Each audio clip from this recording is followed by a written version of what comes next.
কখনো কখনো বাস্তবতা স্বপ্নকে অতিক্রম করে ফেলে।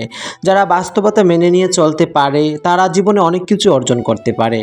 বাস্তবতা এতটাই কঠিন যে কখনো কখনো আমরা নিজেরাই নিজেকে ঘৃণা করতে শুরু করি। বাস্তবতা তো সেটাই, যেটা বিশ্বাস করা বন্ধ করলেও তা কখনো চলে যায় না।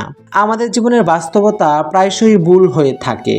জীবন যুদ্ধে টিকে থাকার জন্য টিকে থাকার একমাত্র উপায় হচ্ছে বাস্তবতা মেনে চলা। বাস্তবতা একটি সুন্দর জায়গা যেখানে সবাই থাকতে চায় না বা পারে না। বাস্তবতা হলো একটি অভিব্যক্তি যা থেকে আমরা কখনোই পালাতে পারি না। অতীতে কখনো বাস করবেন না, ভবিষ্যতের স্বপ্ন দেখবেন না।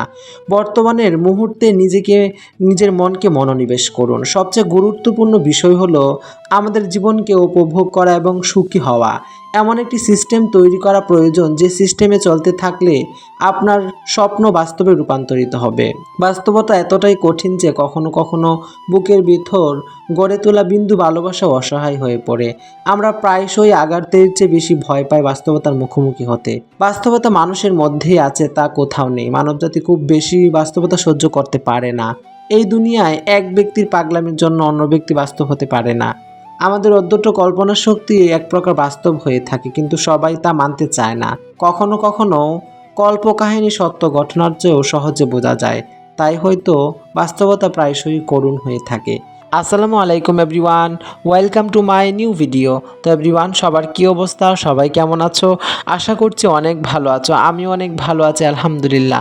মহান সৃষ্টিকর্তার কাছে লাখো কোটি শুকরিয়া, তিনি ভালো রেখেছেন, যার জন্য এই ক্লাসগুলো ঠিকমতো অ্যাটেন্ড করতে পারতেছি।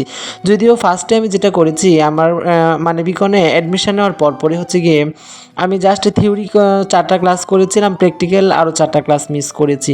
কিছু করার নেই, আমাদের জীবনে বাস্তবতায় ভরপুর কিছু কিছু সিচুয়েশান এরকমভাবে আসে বা হয় যেটা মেনে নিয়ে আমাদের জীবনকে চলতে হয়। যেমন ধরো, আমার অ্যাডমিশনের পরপরে আমার কাকা মারা গেছেন, যার জন্য আমার নিজের গ্রামের বাড়িতে চলে গেছিলাম, যার জন্য আমার ক্লাসগুলো খুব মিস হয়েছে। যদিও ক্লাসগুলো প্রত্যেকটা ক্লাস খুবই ইম্পর্টেন্ট ছিল, মানে সত্যি বলতে ক্লাসটাও ছেড়ে যেতে চাচ্ছিলাম না। আর মানুষের মৃত্যু কার কখন আর হয় সেটা কিন্তু কেউ জানে না, যার জন্য যেতেই হয়েছিল।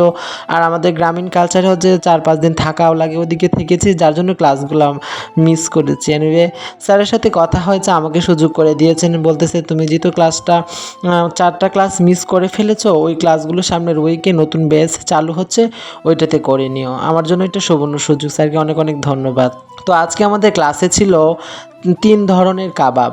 আর সত্যি বলতে আজকের মানে কাবাবগুলো এত টেস্টি হয়েছিল যেটা সত্যিই অনেক অসাধারণ।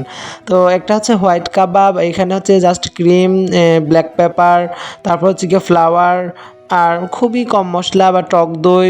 মানে কীভাবে আমি সরি এখন বলতে পারতেছি না, যদি আমার মডিউল শিট বা বই দেখতে হবে। অনেক সুন্দর হয়েছিল খেতে। আর এটা করার পর হচ্ছে গিয়ে প্রায় আধ ঘন্টা 40 মিনিটের মতো ম্যারিনেশনের রেখে দেওয়া হয়েছিল। আর এখন হাতে আমরা নিজেরাই স্টুডেন্টরা প্রিপেয়ার করে হচ্ছে গিয়ে এখন বারবিকিউ চুলার মধ্যে দিয়ে দেওয়া হয়েছে।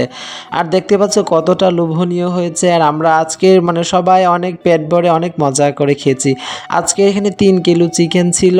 আর হচ্ছে কি আমাদের স্টুডেন্টও আজকে তেমন বেশি আজকে আমাদের ক্লাসে মানে মর্নিং শিফটে তেমন আজকে স্টুডেন্ট আসে না। ও সরি, তোমাদের বলা হয় না, আজকে আমাদের হচ্ছে বেচে কিন্তু মানে ইভিনিং একটা হচ্ছে গিয়ে বেচ আছে, আর হচ্ছে গিয়ে মর্নিং। কারণ আমাদের স্টুডেন্ট যেহেতু বেশি আর আমরা সবাই যেন নিজেরা রিল্যাক্সভাবে ক্লাস করতে পারি, যার জন্য আমাদের ইনস্টিটিউট বা বিকন একাডেমি থেকে সে সুযোগটা করে দেওয়া হয়েছে। এটা সবচেয়ে আমার কাছে বেশি ভালো লাগে। মানে এখানে যা যা একটা স্টুডেন্টের জন্য দরকার সকল ফেসিলিটি আমাদেরকে দেওয়া হয়।